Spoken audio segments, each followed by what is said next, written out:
Bonjour à tous, aujourd'hui on va revenir sur une petite affaire. Il y a eu Chap, le streamer de Solary. Donc Solary, c'est une structure dans l'e-sport et dans les web TV qui a été banni de façon indéfinie, et Solary qui a été banni une semaine. Donc on va pas revenir sur les raisons de ce ban parce que j'ai déjà donné mon avis sur Twitter, et même si j'ai les informations aujourd'hui, c'est plutôt à Chap et à Solary de s'expliquer pour ça. Mais moi, je vais vous expliquer dans cette vidéo la raison business de tout ça et pourquoi Twitch va de toute façon perdre cette bataille. Donc pour information, le marché de l'e-sport, c'est un marché qui est aujourd'hui colossal.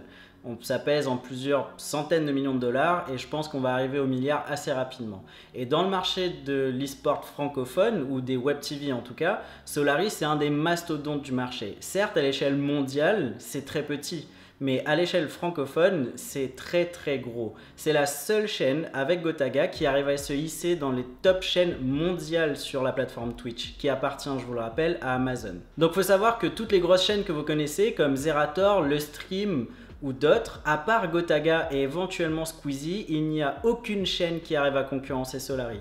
Pourquoi? Pas parce qu'ils font plus de vues, mais parce qu'ils ont une équipe tout entière au profit de ce projet et qu'ils streament beaucoup plus, et donc ça pèse quand même énormément. Donc on a vu pourquoi Solary était pas du tout un petit poussé, et donc on va voir maintenant pourquoi Solary a le droit à des traitements de faveur, comme vous les appelez, parce que j'ai lu toutes vos spéculations sur les différents forums comme jeuxvideo.com ou sur Twitter, et en fait je voudrais vous expliquer exactement la situation du point de vue de Twitch en tant que société.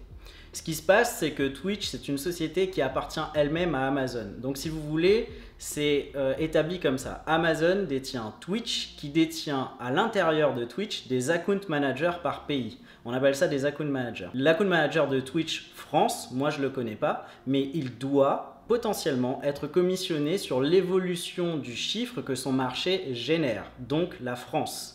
Et en fait, ce qui se passe, c'est que s'il perd Solary, qui est, je crois, la plupart du temps la première chaîne France, il perd un gros pourcentage de son business. Donc, il doit y avoir une bataille interne au sein de Twitch, entre Twitch France et Twitch Monde, puisque Twitch Monde doit dire c'est complètement insupportable ce qu'ils ont fait, et on doit les ban à vie, parce que ça ne nous intéresse pas. Mais Twitch France a des gros intérêts financiers à ce que Solary continue son business. Donc, il doit y avoir une bataille interne entre Twitch France et Twitch Monde, voire même Amazon, pour savoir ce qui va être fait avec Solary et plus particulièrement Chap. Sachant que l'équipe de Solary, ils sont tous actionnaires et fondateurs, on se doute bien que si Solary reste solidaire, d'ailleurs c'est un conseil que je vous donne les gars, si vous restez solidaire, il n'y a pas de raison que vous ne fassiez pas plier Twitch, parce que si vous partez, mais on va en parler dans le troisième point, et bah ça fait beaucoup de mal à Twitch France. Donc il me semblerait logique qu'à l'instant où on parle, en coulisses, Twitch France se batte contre Twitch Monde. La raison, vous l'aurez probablement quand je sors cette vidéo sur la vidéo de Chap, et vous l'avez déjà vu sur Twitter.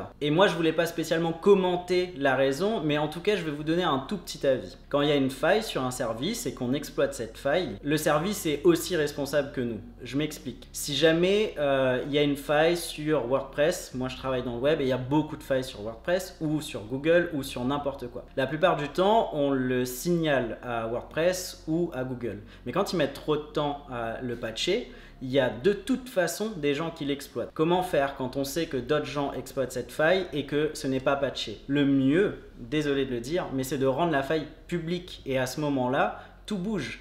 Vous avez vu beaucoup de failles de Apple l'année dernière qui sont sorties, et c'est au moment où elles sont devenues publiques que Apple s'est empressé de les patcher. Donc oui, certes, Chap a une responsabilité d'en avoir parlé, mais c'est la responsabilité de Twitch de patcher cette faille. Sans vouloir prendre parti ou dire que ce que Chap a fait c'est bien et ce que Twitch fait c'est pas bien, je suis pas là pour ça. Je suis là pour vraiment vous expliquer les raisons business de pourquoi Twitch va perdre cette bataille, et c'est sûr à 100%. Donc on va passer à l'aspect concurrence. Il y a quelques années, sur le marché francophone des web TV et de l'e-sport, il y avait un non-monopole, clairement, il n'y avait rien qui était établi sur la plateforme de streaming. Il y avait des sociétés comme Millennium, OGaming et même Eclipsia qui streamaient sur Dailymotion, d'autres streamers indépendants qui streamaient sur Twitch, et il y avait des allers-retours comme ça à droite à gauche. Ensuite, il y avait aussi des plateformes qui se lançaient et qui ont ouvert et fermé au gré du temps. On a eu le droit à Honnête TV, on a eu le droit à Hitbox, on a eu le droit à Zubu.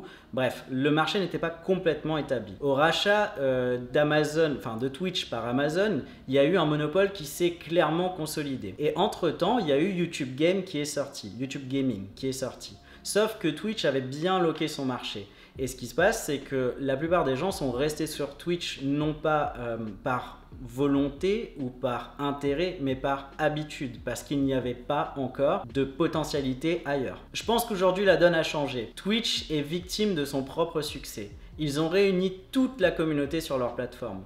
Mais du coup, toute la communauté a aussi découvert des créateurs, que sont Solary, Zerator ou autres. Vous regarderez bien les communautés de tous les streamers que je vous ai cités, qui ont travaillé avec moi dans le passé, ils ont vachement grossi ces 2 ou 3 dernières années. Grâce à Twitch, heureusement. Sauf que maintenant, ils ont aussi leur propre communauté, qui est beaucoup plus importante que ce qu'il y avait avant. Et ils peuvent déplacer cette communauté beaucoup plus facilement qu'avant. Quand vous étiez sur Dailymotion ou sur Hitbox ou sur Twitch, vous allez sur une plateforme ou une autre en fonction des revenus publicitaires et éventuellement de l'acquisition.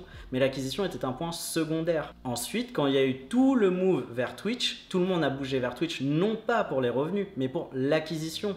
Sauf qu'aujourd'hui, l'acquisition, elle est en grande partie faite. Vu que l'acquisition est faite et que ces youtubeurs, parce que ce sont des youtubeurs aussi, ont déjà des chaînes qui sont assez grosses et qu'en plus leurs revenus viennent en grande partie des OPSP et de leur chaîne YouTube, Twitch étant, je pense, pour la plupart des chaînes ou la plupart des streamers assez secondaire, sauf pour l'exposition. Bien sûr, ils gagnent de l'argent avec, mais ça fait partie d'un package. À l'époque, c'était vraiment 100% des revenus des streamers.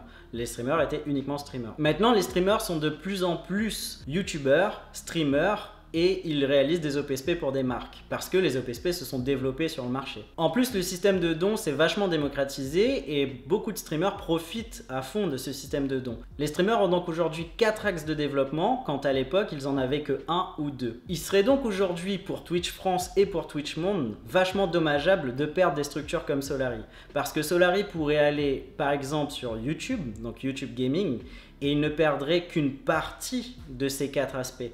Puisque s'ils perdent aujourd'hui les revenus d'acquisition de Twitch et éventuellement les revenus publicitaires, ils se rattraperont potentiellement beaucoup plus sur YouTube Gaming, déjà parce qu'il y aura un effet buzz, ensuite parce qu'il y aura un effet de soutien de la communauté. De plus, maintenant sur YouTube, vous avez les subs qui sont apparus, les dons qui sont apparus et ils ont déjà des chaînes YouTube qui sont grosses. La réunion de toutes leurs chaînes sur YouTube est beaucoup plus importante que leur nombre de followers sur Twitch. Donc ce sera un move complètement suicidaire pour Twitch et France, surtout France, mais Twitch Monde aussi, de commencer à perdre des gens. Parce que c'est toujours pareil, c'est comme toutes les révolutions commencent par un mec qui se réveille et qui part. Mais le problème, c'est que très souvent, quand on voit que le mec a réussi, ça suit derrière. Donc mon avis par rapport à toute cette histoire, c'est que Twitch va probablement, et c'est pour ça que vous pensez au fake, et d'ailleurs j'y ai pensé moi-même, je vous rassure. C'est pour ça que Twitch va probablement faire demi-tour et probablement annuler le ban. En tout cas, ils vont aller peut-être jusqu'au bout de la semaine, probablement annuler le ban de Chap très rapidement parce que c'est leur intérêt business de le faire. Et donc, pour répondre à toutes les questions que vous posez sur Twitter ou sur JVC, bah oui, Solary a le droit aujourd'hui à un traitement de faveur de Twitch. J'en suis aussi surpris que vous puisque l'audience française ne correspond pas à un gros marché. Mais en fait, ce n'est pas l'audience française qui fait qu'ils ont le droit à un traitement de faveur.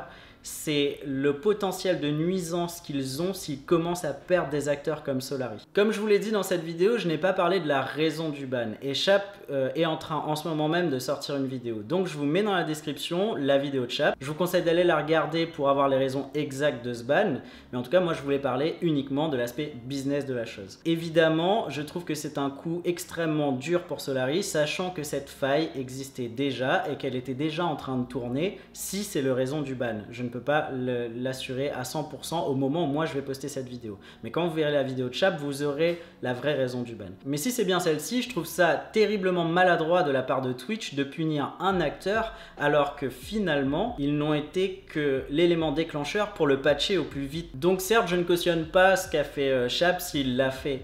Mais en tout cas, ce qui est sûr, c'est que stratégiquement, de la part de Twitch, c'est une erreur colossale d'avoir fait ça. Aujourd'hui, tout le monde a entendu parler de cette faille, alors que moi, hier, je n'avais aucune idée qu'elle existait. Donc c'est vraiment une erreur stratégique. Ça aurait dû potentiellement, comme Zerator me l'a dit en privé, être réglé par une amende, par exemple financière, en privé. Et ils auraient dû s'empresser de patcher. D'ailleurs, je trouve que c'est Zerator qui m'a donné l'idée, donc je lui rends le crédit de cette idée. C'était une très bonne idée de la part de Zerator quand on en a parlé hier sur Twitter. On va clôturer cette vidéo sur un esprit d'apaisement et moi j'espère que tout va bien se passer et que Solary pourra restream rapidement sur Twitch. Cependant, dans une curiosité business, j'aimerais bien voir comment Solary va s'adapter à cette situation et surtout s'il n'y a pas un move plus smart à faire pour eux d'aller par exemple sur YouTube Game. C'était le fond de ma pensée. Évidemment, vous n'êtes pas obligé d'être d'accord avec moi et je vous attends dans les commentaires pour en discuter. C'est tout pour moi. N'oubliez pas, je vous mets le lien de la vidéo de Chap dans la description. C'était Rurk. Bonne journée.